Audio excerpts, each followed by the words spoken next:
votre papa a 81 ans. Peut-être qu'il ne vient plus prester du tout. Lorsque quelqu'un a été déclaré inconnu par les services, ça veut dire qu'à un certain moment, il a disparu du radar. C'est dit jamais vu. Yemoko, na service à protocole, azoyamba, agent de l'État et kamusigai. Patuninga yarubi, conseiller ni nazana dossier wana. Na ebisie conseiller fulani. Abibo bengela ngai, abengiye, apesiye perso chalobi na mona dossier lobby et kota na cabinet na ngai na signé yango eleka. Et c'est moko ya makasi nazana yango. Pe to mona na nte na autorité mususu basala oyo son excellence Azakosala. J'apprécie sa juste valeur, son approche managériale. Si ça pouvait se faire comme ça dans tous les ministères, je crois qu'on aurait moins de problèmes. Awa tout le monde a bakonzi belé pour ba yamba yo pensa direct boy. Ils a fait ça la audience. Audience ne taba 1 mois, à des fois 2 mois, des fois que tu mona kolo likambo bosana likambo wana.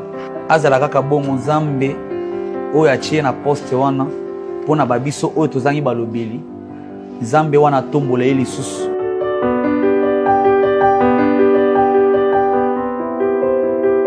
Eza na makamususu eza koleka wana ebongi na ngambo wana papa ye moko azala na miso ya kofungwama mpe na mato ya koyoka. Azala te kaka kenono aza kotika bato oyo baza na se na ye basalaka bamisala wana. Eloko nyonso oyo naza koloba eza par rapport au moins ya désactivation ya baagent. Soki otali baagent tozali awa ebele mutu oumeli nano na administration publique. Futamaka te.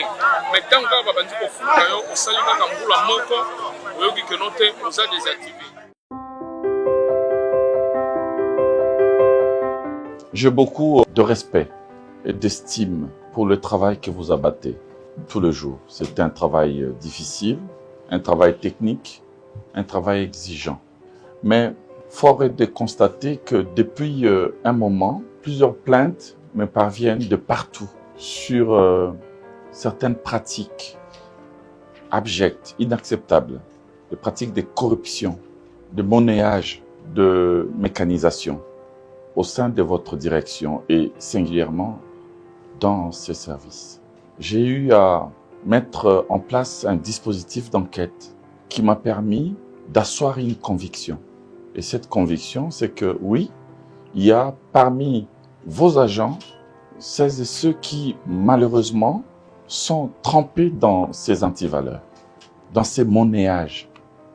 Donc, vous êtes en contact avec un réseau qui vous sollicite des services illégaux consistant à monnayer les mécanisations. Je rappelle que la mécanisation est un droit pour tout agent de l'État, tout fonctionnaire de l'État.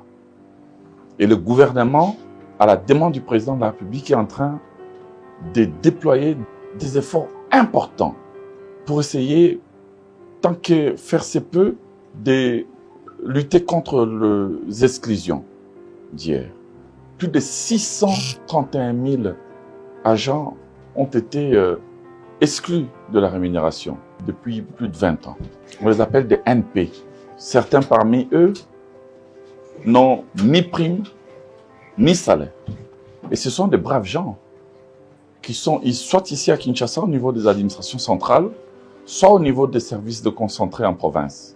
Ils sont dans nos administrations, ils sont dans des services sensibles, ils sont dans nos hôpitaux, dans nos universités, dans des écoles, en train de travailler, mais en même temps de broyer de la poussière, parce qu'ils doivent attendre des années pour espérer être mécanisés. Il y en a qui l'ont été, Dieu merci, depuis que nous sommes là, eh bien plus de 182 000 personnes ont été mécanisées. Mais parmi les 182 000, beaucoup se sont vus désactivés du système, parfois sans motif, sans raison valable.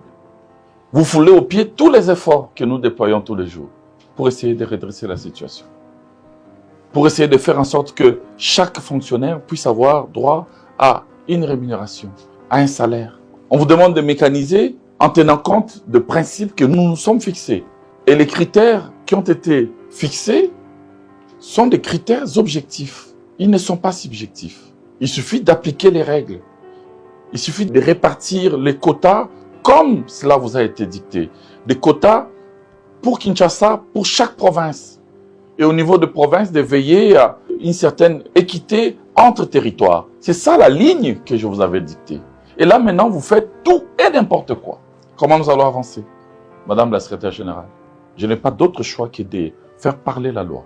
Vous allez donc être obligé de faire ouvrir des actions disciplinaires contre ces agents-là. Et pour des raisons d'enquête, je serai obligé de vous suspendre tous. Je mettrai en place un dispositif provisoire. Il y aura quelques personnes, quelques responsables qui vont continuer, mais il y aura une enquête sur chacune et chacun de celles et ceux qui travaillent ici, dans ces services sensibles, techniques, informatiques. Parce que c'est ici que se situe le cœur de la mafia concernant la mécanisation. Et ça, moi, je n'accepte plus. Parce que je sais mesurer la souffrance de beaucoup de Congolais, surtout à l'intérieur du pays, qui tous les jours attendent cette mécanisation, les yeux tournés vers le ciel. Et le gouvernement est en train de se battre pour assainir et trouver des économies justement pour rendre possible ces progrès, pour faire droit, faire justice à tous ces agents. Et ce n'est pas une faveur que de pouvoir le mécaniser, c'est un droit. La mécanisation n'est pas une faveur, c'est un droit.